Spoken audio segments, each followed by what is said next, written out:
I, male 35, married my wife 36 a year ago. She's divorced from her ex-husband Joseph, 39, and they share custody of their daughter Mia, female teen. Joseph has always been a troublemaker. He tends to start arguments and set everyone up to argue with each other, whether it be me, my wife, her family, etc., somehow framing me as the cause for all the terrible things happening. So, my wife has been trying to find a job and finally got an opportunity to work at a decent company not far from where we live. She had an interview and was waiting for a response when the company called and told her that her husband had contacted them and that she had XYZ issues, resulting in her being disqualified for the position. She came and yelled at me, accusing me of sabotaging her career and trying to control her while ruining her reputation. I swore that I had nothing to do with it, but she said the company said that her husband had contacted them. They refused to reveal his contact info. I figured it was Joseph, especially when he hinted about it. He'd usually call to brag after causing an issue and making me the bad guy. I didn't wait for his call. I called him myself, put him on speaker and had my wife listen. I lured him into confessing and bragging about impersonating me and ruining the opportunity for my wife. My wife was furious. She left and there was a huge argument at his house. He called me yelling, saying that I set him up and that my wife won't get off his back about it now. Moreover, his daughter Mia is now not speaking to him. He said I should have minded my own business since this wasn't about me, but I said that he was the one who tried to set me up. Anyway, he's angry and is still making a fuss about me invading his privacy and keeps giving me crap about it. Not the idiot, but he's mad at you for invading his privacy? Frankly, I go to the police and then to a lawyer. Impersonating someone, sabotaging, this is beyond conflict or pranks and needs to be shut down right now. What next? He calls up Mia's intended college and tells them her grades were faked so she doesn't get to go? Yeah, she could sue for defamation, assuming the stuff he told the potential employer was untrue, and she'd even have quantifiable damages that could run pretty high. Even if he didn't defame her, this is harassment, and she should file for a restraining order. He pinned it on OP. Mind your business while I literally defame you. It absolutely was about you, OP. You're married to her. Her income would have supplemented your own and improved your family's position from a financial standpoint. Finally, how did he know about the job opportunity? That's the real problem here. He needs to be cut off from any information about your family. Period. He's acting with malicious intent here. He will use anything he knows to hurt your wife in any way he can. Time to make sure he knows nothing in the future. I'll bet the wife is posting stuff like the interview on social media and the ex is finding out things. Otherwise, how would he know? They need to block this guy from their lives as much as possible. I would say OP needs to think about continuing this mad environment. Not the idiot, but I have to ask, knowing how her ex is, why did she immediately think it was you and not him messing with her? And has she genuinely apologized? We all know this guy didn't become like this overnight. Dude, why are you not more concerned about your wife thinking you would do something like this for even a minute? Let alone require recorded proof. While the ex is unhinged, I don't see this as a healthy relationship with trust and good communication. My husband and I, 42 female, have a daughter, Kate, teen, and a son, Sam, tween. My husband has a brother and a sister, Eva, 40. Eva and her husband James have a daughter, Allegra, also a teen. Kate and Allegra have always been compared in the family. From the time they were born, it seemed to be a competition of who would walk first, talk first, do more and achieve more, and Allegra was always first. I won't go into detail about Allegra because that's not really the point, but I will say she's a beautiful, intelligent, truly one-of-a-kind girl, and her parents have done a great job raising her. My in-laws fell in love with her and thought she hung the moon. This bothered me and made me sad for Kate, but I let it go for the most part. There's no doubt that they love all the kids equally, but out of the two girls you can tell who they admire more. Every summer, the whole family visits a holiday home that Eva shares with my in-laws. Over the summer, Kate met a boy, Luke, who was also holidaying in the area. They started dating. This was Kate's first experience with boys. Allegra had friends nearby, so we didn't see her much for the first few weeks. About 3/4 of the way through the holiday, Kate invited the boy she'd been seeing to dinner. Allegra was told to come, and afterwards she'd be going to a party. At the dinner, it was clear that Luke was attracted to Allegra. After dinner, Luke decided he would go to Allegra's party, as he'd also been invited. They both asked Kate to go, but she wasn't allowed and was very upset. The next morning, Allegra came downstairs and asked to talk to Eva and me. She said at the party, Luke was flirting with her and showed some messages he'd sent her. We decided we would all talk to Kate. Kate spent the next 2 days miserable.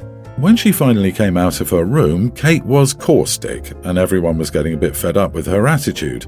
Eventually, my father-in-law jokingly said, "Your mistake was introducing him to Allegra. How did you think that was going to go for you?" My mother-in-law told him off but added that Luke handled it terribly, but the outcome was inevitable. Kate left the table in tears. We managed to get through the rest of the holiday, but when my husband brought up plans for Christmas, Kate refused to go. She said she couldn't bear being ridiculed by her family and constantly compared to Allegra. After seeing how much this affected her, I spoke to my husband and said we shouldn't go. He argued that it would be wrong to let Kate take away time with family just because of a boy. I reminded him that this had been happening since they were born, but he said we couldn't shield Kate from every special person in the world. He said he would talk to his parents about their comments, but that we should not set a precedent of letting Kate escape reality. I disagree and have half a mind to stay home with Kate and let my husband and son go without us. Am I the idiot? Not the idiot. The in-laws are awful people. Your mistake introducing him to Allegra is gross. Allegra also knew Kate had this massive thing for Luke, so why'd she insist on hanging out with Luke at this party she knew Kate couldn't go to? And gave him her phone number. Allegra seems very, very much like she knows she's the favoured one and thinks it's cute and dandy. You are not the idiot because you're valuing your child's feelings and trying to support her. I wouldn't want to go back to a place where I'm being told stuff like that. I don't care how beautiful and wonderful Allegra is, your daughter is beautiful and wonderful as well, and nobody should make her feel like she's in a competition like that. Did your husband bump his head? This has nothing to do with the boy, it's because his family keeps putting her down, and it doesn't matter if they mean it or not. They're destroying her self-esteem and killing her on the inside. And, to top it off, he is not only allowing it, but he's also not defending her. Instead, he tells her that their opinion is far more important than her mental health and feelings. Talk about Father of the Year. You are the idiot. Honestly, you've let Kate get bullied by her grandparents long enough.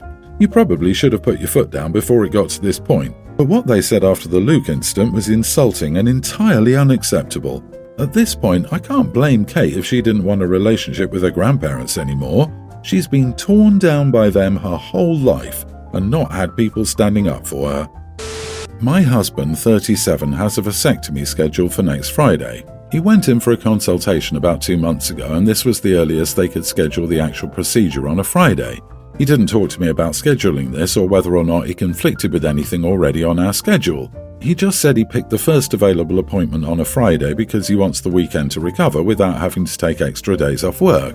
Well, it turns out that it does conflict with my schedule. I have a huge workshop for my job next Friday. It's an all-day event and my boss 100% expects me to be there. My husband was assuming that I would take off work to bring him to the procedure and take him home, but I've had to explain to him that I can't miss this workshop and he'll have to find his way there. The doctor told him that they recommend having someone else drive him because some people pass out from the procedure. So I suggested he take an Uber there and back since the office is only 5 miles from our house. But he said, "The last thing I want to do after being cut open is get into a car with a stranger, no matter how close to home it is." He said the doctor told him the whole procedure would only take 10 or 15 minutes and that I could at least ask if I could get out of the workshop for an hour or so to take him there and back. But where the workshop is being held, I'd be gone for at least 2 hours, and my husband's appointment is at 2:30 p.m, so I'll miss the entire afternoon session. I don't want to do that. I think my husband is being unreasonable, and he's fully capable of either driving himself or taking an Uber. He asked me about it again last night, and I told him to stop asking because I was not going to do it and he'd need to figure it out on his own. I told him that it was his fault he scheduled this without talking to me first, and that he'd need to reschedule if he wanted me to drive him there. He said he's already waited 2 months and wants this done. We don't have any family nearby to drive him either, and he said he doesn't feel comfortable asking a friend to take him there either because it's such a personal procedure. So I told him he'd have to suck it up and figure it out on his own because he created this situation by not talking to me about it first. He's barely talking to me now, and he said he feels like I'm putting my job above him and our relationship. I told him that was ridiculous because it's not like this is life or death. He'll be in and out in 20 minutes and then spend the whole weekend sitting on a couch watching football and playing video games while I do everything around the house. He'll be fine. But he still thinks I'm being an idiot because I won't take off work to drive him there and back. Edit. I didn't even notice there was a conflict until 2 or 3 weeks later. He just sent me a text with the time and date that he scheduled it for because he tried to call, but I was busy and didn't answer. So I forgot about the text and didn't even think about it until he brought it up a couple of weeks later. Not the idiot. He can simply reschedule if he wants or take an Uber. It's literally that easy to decide and pick an option. And also, the procedure is so easy and fast, with the majority of men being just fine through it. He's acting like they'll cut his torso in half. He can't expect you to bend backward and miss a very important workshop that has been scheduled for months. At first I was going to say you're not the idiot because your husband isn't a child and needs to figure it out on his own if he doesn't bother checking his schedule with you. However, after seeing some of your edits that he did in fact check with you and your lack of communication skills is at fault here, I'm going to change to a double idiot. 1, for your lack of communication with your husband and trying to blame him, and 2, for conveniently leaving this crucial part of information out of your story. You are the idiot. He is your husband. You should be there to support him, not just to drive him there and back. How would you feel if the situation was reversed and you went in for a steri and he refused to take the time to be there with you? Also, it's not just physical but also psychological. So claiming that it's not that big of a deal is really toxic. You are wrong for downplaying his feelings. I, 34 female, have 2 kids, a young female teen and a male tween with my ex, 34 male. We divorced 9 years ago. I married my husband 35 years ago. He has 3 children, teen male, young male teen, tween female from his previous relationship, and we have 3 children together, toddler female, younger toddlers male and female. My daughter and youngest stepson are in 8th grade together. One of my stepson's friends, a young teen male, lived in India for 10 years. He's white and was born in the US like his parents. When he was 18 months, his parents moved to India for his father's career. They came back last year and started 7th grade at my son's school. My stepson and his friends became friends with him pretty soon after 7th grade started. The boy is an athlete like my son and joined the same soccer league as them. Since he grew up in India, he still has a lot of connections to culture, food and sports and has taught my stepson and his friends about Indian sports, which made them interested in Hindi, and he often eats Indian food. It's nice to see my stepson and his friends be excited to learn about different cultures. They're very sweet, laid back and accepting dudes. A few weeks into the school year, my stepson and his other friends noticed that the boy was acting different, less open and cheerful than normal. They knew something was up and interrogated him until he admitted that he was being bullied at lunch for food he brought. Last year they had the same lunch period as him. This year none of the boys do and was being cyberbullied. My son and his friends told him they were going to go to the principal to report this. He then showed them the DMs from Instagram. My stepson saw his stepsister and the group of girls she was friends with were the bullies. They were at a restaurant together when he told them. When my son came home, he was very angry and upset, which is odd since he's very bubbly typically. The next day, I got a phone call from their school telling me my daughter had been given in-school suspension for bullying. I thanked them and told them I would deal with my daughter. When they got home, I told my stepson and daughter I needed to talk to them separately. I talked to my daughter and she said, "It's not that serious," and didn't show any remorse.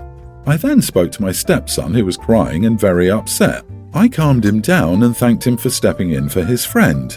We also bought him and his friend some gifts off eBay because we were proud of them. After talking to my husband and my ex, we agreed on a punishment. We took my daughter's phone away and gave her a flip phone. My daughter lashed out, saying this was completely unfair, saying we overreacted. She called my parents, and now they're saying I should be easy on her because kids aren't fully developed yet. Give her a break. Am I the idiot? Not the idiot. Oh, what's this? The consequences of my actions? She weaponized her access to cyberspace to harm another human being. You didn't overreact. You disarmed her until she could learn to be more responsible. As to your parents, they're right that kids aren't fully developed yet. That's why they require parenting. You did the right thing. Taking her shiny phone away and giving her a still functional communication one is being easy on her for bullying. You need to find out what else she thinks is not that serious. The fact that she hates this is exactly why it can impact her. If the daughter isn't developed enough to know cyberbullying is wrong, she's not developed enough to have internet or social media access. But OP, you guys need to do more. I would work to teach her empathy because her lack of empathy is really concerning. She's young enough that you can still help her to become a better person, but it needs to be about educating and not just punishing. That said, it also sounds like she could use some therapy. And when she can give a sincere apology, I'd also encourage her to do that. So in the spring of last year, my male teen sister 18 got into a mid-tier university. It's not bad, it's just unknown outside of our country, and no one who isn't from where we're from really cares about it. My sister, however, thinks it's a huge deal. She keeps telling everyone she got in, how proud she is, and everything. At first, I felt happy for her, but after a while, it started to get grating. Well, her first semester is an online hybrid, so instead of moving out, she's living with us for another semester to save money, and she still won't shut up about how good of a school it is. She keeps bragging to everyone about how she's going there, she finds a way to bring it up in every conversation, and both my parents and I are getting annoyed. So one day at the table, while we had guests, she started talking on and on about their programs, how excited she was to move in there, and how great it's going to be, and we were all really annoyed, so I told her, I mean, the acceptance rate is 50%, it's not like it's Harvard. After that, she wouldn't talk all night, and now she tells me she doesn't ever want to show her face in public. She says I humiliated her. My mom told me I did a good thing because she was starting to sound arrogant, and it's good I put her in her place. Am I the idiot? You are the idiot. Where is this her bragging about the school she got into? This sounds like an 18-year-old gushing about how they're looking forward to starting college properly. Maybe there are other times where she's been bragging, but if this is what tipped you over the edge, I expect it hasn't really been that bad. Was it even necessary to steal her joy? That was a terrible thing to say. Crapping on something someone is excited about is a jerk move, doubly so for doing it in front of other people. Wait until you are accepted at Harvard before making fun of her loving her school. Loving your university and loving getting an education is a great thing. Why can't you let your sister have this? Let her be happy that she's doing something she loves. My brother got a promotion 8 months ago, and he's still flying on cloud 9 over it. I'm so tired of hearing about it. It costs me nothing to smile and let him tell me all about it. Part of being a family is listening to each other and enjoying their happiness as much as your own.